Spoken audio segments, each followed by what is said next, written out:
Olá, tudo bem? Seja bem-vindo ao canal Meu Momento com Deus. Nessa ocasião nós teremos mais um estudo guiado, mais uma lição da Escola Sabatina. Eu espero que você possa estar feliz de mais uma vez ter conseguido chegar até aqui e estar tendo esse momento de estudo, aprendizado e principalmente de relacionamento com Deus por meio da sua palavra. Antes de nós conhecermos qual será o tema do estudo de hoje e nos aprofundarmos nesse tema, eu gostaria de fazer um pedido muito especial que é muito importante para o crescimento e a propagação do Evangelho. E isso depende unicamente de você. O primeiro ponto, você precisa se inscrever. Davi, para que é que eu vou me inscrever? O que é que isso vai agregar? Não basta eu comparecer todos os dias? Bom, é importante você estar inscrito para você demonstrar o seu posicionamento frente aos assuntos, né, a ideologia que defendemos aqui, que é a palavra e o estudo da palavra de Deus. Imagina só, quando a plataforma analisa o canal e diz: "Oh, gente, só isso aí? Esse canal é irrelevante, é inútil, não serve para nada, não vai agregar em nada na vida das pessoas." Por quê? Poucas pessoas. Mas imagina um canal com muita gente. Aí vai dizer: "Opa, isso aqui merece espaço. Ele merece ser indicado, recomendado, ele é relevante. Olha quantas pessoas simpatizam com essas ideias, quantas pessoas compartilham do mesmo, vamos dizer assim, interesse." Percebe como faz a diferença? Pois é. Então já aproveita e se inscreve. Deixa o gostei, deixa um comentário. Me fala o que foi que você achou do estudo. Tem algo a agregar? Compartilha também. Eu vou ficar feliz em ver a tua opinião. Tá bom? E por último, compartilha. Algumas pessoas têm um dia tão cheio, tão atarefado, que passa pelo sentido de ter um momento com Deus. Aí você manda lá o vídeo para ela, o link, e diz: "Ei, vamos estudar, preste atenção, vai ter teu momento com Deus, cuida." Com certeza vai ser muito proveitoso o teu auxílio, a tua manifestação na vida das outras pessoas, no tocante a influenciar elas a terem também um momento com Deus. Tá certo? Recados dados, vamos fazer nossa oração e logo em seguida mergulhar, né, no estudo de hoje. Oremos então? Senhor Deus que estás nos céus, muito obrigado, Pai, por mais uma oportunidade de poder estudar, de poder meditar, poder refletir e, acima de tudo, extrair lições poderosas para o nosso crescimento, para a nossa vida, para a nossa salvação.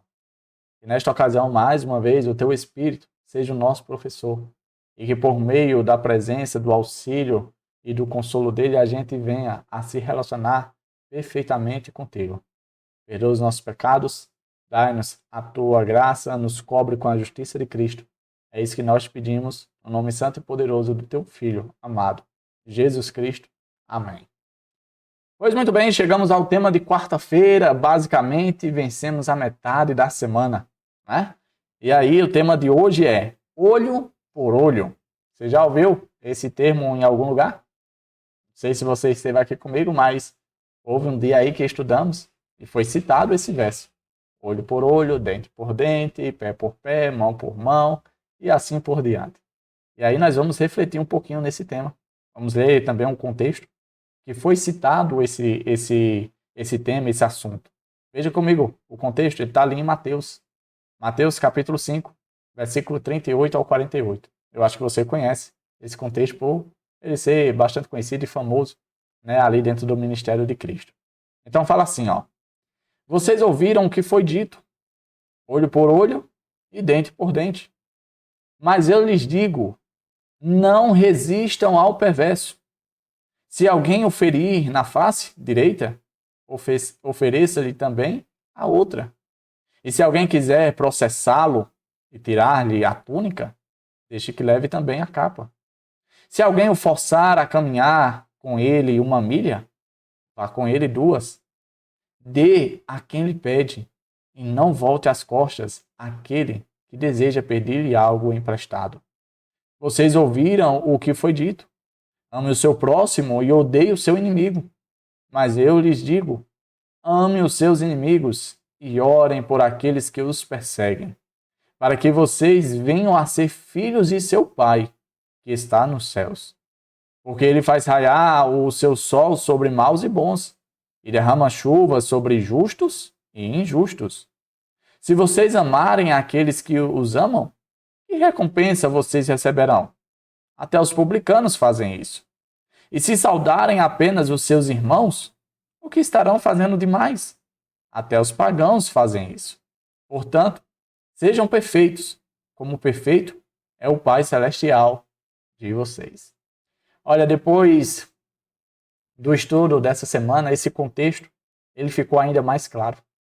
Ele ficou ainda mais fácil de entender o que Jesus estava querendo transmitir ali no Sermão do Monte. Assuntos altamente pertinentes e que estavam dentro do contexto da realidade das pessoas que estavam ali ouvindo a eles. E quem sabe, faz parte até mesmo da nossa realidade que hoje estamos meditando. Veja que o contexto falou aqui sobre o olho por olho, dente por dente, que foi exatamente uma das leis expressas ali a Moisés para transmitir ao povo. E como nós estamos vendo no estudo dessa semana, essas leis auxiliares, essas outras leis que, de certo modo, estão ali servindo como uma base, como um alicerce, como um auxílio para o decálogo, essas leis foram dadas para fazer com que o povo viesse a viver os princípios dos 10 mandamentos. Dentro desse contexto, havia-se ali um entendimento, um princípio, que, infelizmente, com o passar do tempo, foi perdido. Veja, por exemplo, que Jesus fala o seguinte: olha, se alguém te fizer andar 1 milha, ande com ele 2. Você sabia que dentro do contexto ali da opressão romana, os romanos poderiam obrigar os judeus a carregarem os seus fardos por 1 milha? Pois é. Isso estava dentro da lei dos romanos. E aí Jesus, quando diz o seguinte: olha, quando você passar por essa situação, não viva, não ande somente 1 milha, mas vá além. Vá além. E ele faz várias alusões da gente ir sempre além. Porque é assim que o nosso Pai vai por mim e por você. No finalzinho, ele diz: portanto, sejam perfeitos, como perfeito é o Pai Celestial de vocês. Em outras palavras, ao vocês obedecerem à lei de Deus, que é santa, boa e perfeita, vocês também serão perfeitos, como é Deus. Porque vocês estarão em conformidade, em comum acordo com as leis de Deus. Você quer ser perfeito como Deus? Você quer andar em perfeição como Deus? Basta obedecer e observar as leis de Deus, pois tais leis são perfeitas, são santas, como Deus é.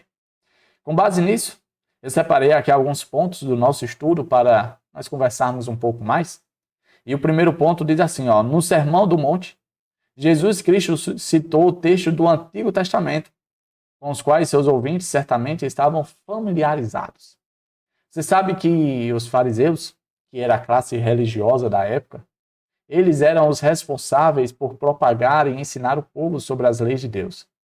O problema é que, por conta da tradição, dos costumes, da interpretação que, com o passar do tempo, esses homens foram tendo da lei de Deus, a gente percebe que é como se tivesse perdido o rumo. Eles ensinavam e mostravam uma coisa que, na verdade, não era, não existia. Veja que Jesus diz: olha, vocês ouviram o que foi dito, ou seja, alguém já disse isso para você. Mas deixa eu dizer para você como é de verdade. Deixa eu te ensinar como deve ser de verdade. Deixa eu te mostrar a verdadeira interpretação. Isso é muito interessante porque nos dias de hoje não é diferente. Muitos propensos professores têm se levantado para ensinar e, ao invés de trazer a revelação de Deus, trazem as suas próprias revelações, as suas próprias interpretações, sem permitir, sem deixar que a própria palavra de Deus interprete a vontade de Deus. Isso é muito ruim, porque por conta disso, muitas pessoas podem ser levadas e conduzidas para o mal. Davi, essa questão de dente por dente, mão por mão, olho por olho, o que seria isso?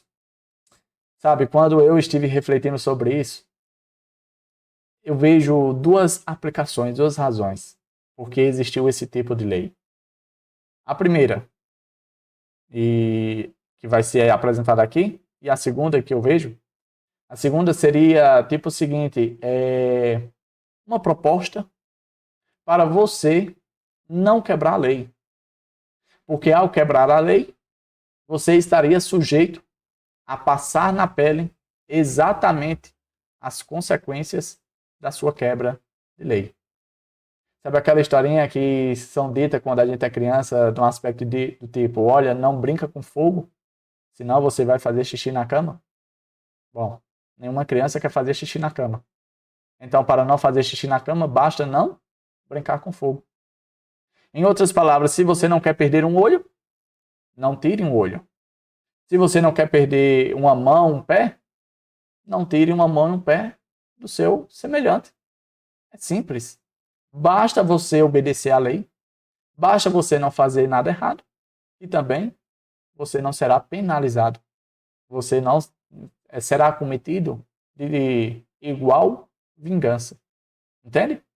Olha esse outro ponto que eu destaquei. Ó.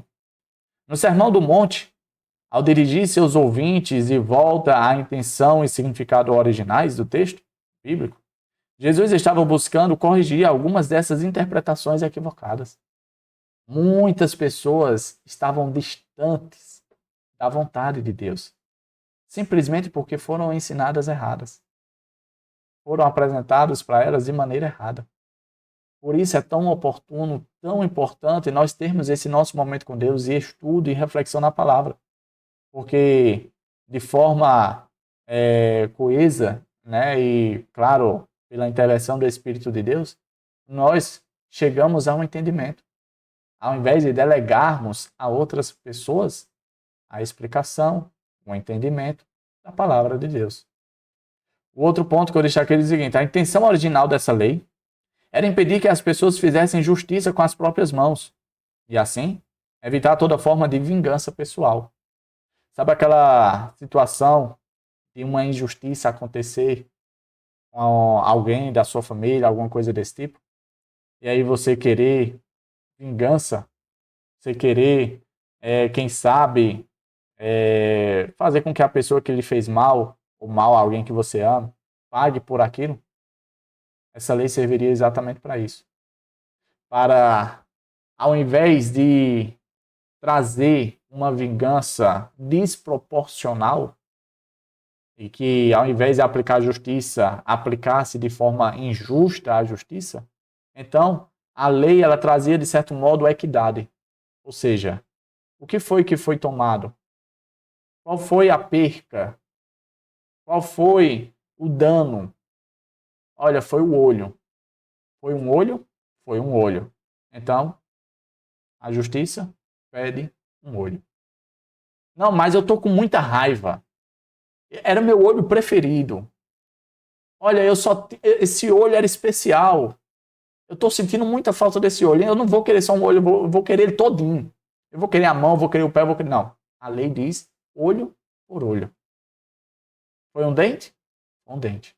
Então será um dente que será tomado. Foi um pé? Foi um pé. Então será um pé que será tomado. Davi, mas isso também não é injusto? Bom, dentro da realidade do mundo ao qual nós vivemos, a gente vai ver que esse era um dos meios mais próximos de justiça. Porém, esse ainda não era o ideal do céu. O ideal do céu foi aquilo que foi apresentado no Sermão do Monte. Quando Jesus diz, olha, se alguém te der um tapa na face, na cara, ou seja, foi injusto com você, ofereça o outro lado. Em outras palavras, não retruque, não dê de volta, não faça parte do Deus levou. Não. Siga a vontade de Deus. Embora exista a lei do retorno de forma igual, vá além que isso. Supere isso. Seja, quem sabe, mais próximo do caráter de Deus. Essas leis auxiliares foram dadas para exatamente ajudar o adorador a dar passos mais próximo do ideal de Deus, que era exatamente os preceitos e os princípios declarados e claros ali nos 10 mandamentos, que nada mais era que o caráter santo do nosso Deus. O outro ponto que eu destaquei diz assim, ó: o motivo por trás dela era trazer justiça e reconciliação, restaurando a paz. Sabe? Você ter ali a justiça presente, com certeza iria haver paz e restauração. Agora imagine um mundo sem leis, onde cada um faz o que bem quer. Israel viveu uma realidade parecida com isso. Se a gente for olhar ali no livro de Juízes, logo no início, nos primeiros capítulos, vai falar que Israel não conhecia a Deus e cada um fazia o que bem queria. E a situação deles não era nada boa. Então as leis de Deus servem exatamente para isso, para nos proteger, para trazer paz, para haver restauração. As pessoas, sabendo das consequências da quebra da lei, pensariam 2 vezes, ou até mais vezes, antes de quebrar a lei, pois sabiam as penalidades que iriam encobrir os seus atos longe ou fora da lei de Deus. O último ponto que eu destaquei diz o seguinte: no entanto, a aplicação correta dessa lei era uma tentativa de encontrar o equilíbrio adequado entre justiça e vingança. Sabe, muitas vezes eu e você queremos vingança. Vingança pelo mal que fazem conosco, vingança sobre as injustiças que sofremos, vingança sobre tudo de ruim que acontece na nossa vida. A Bíblia diz que não é bom que eu e você aplique essa vingança, mas deixe essa vingança para o nosso vingador. A Bíblia fala que quando Jesus voltar, ele fará vingança por todo o mal cometido contra cada um de nós. E essa vingança nada mais será do que a aniquilação do pecado, de Satanás e de todo o mal que se abraçar com esses dois. Então fica tranquilo, fica em paz, porque o dia da vingança está chegando. A vingança não pertence a nós, mas ao nosso Senhor, que na medida certa, na medida proporcional, irá executar o seu juízo e dessa forma teremos paz por toda a eternidade. Tá certo? Chegamos ao fim a mais um estudo guiado, a mais uma lição da Escola Sabatina, refletindo e estudando hoje sobre o tema olho por olho. Que tal lei possa ser conhecida e interpretada da maneira correta nos dias de hoje. Tá certo? É isso. Até a próxima e tchau, tchau.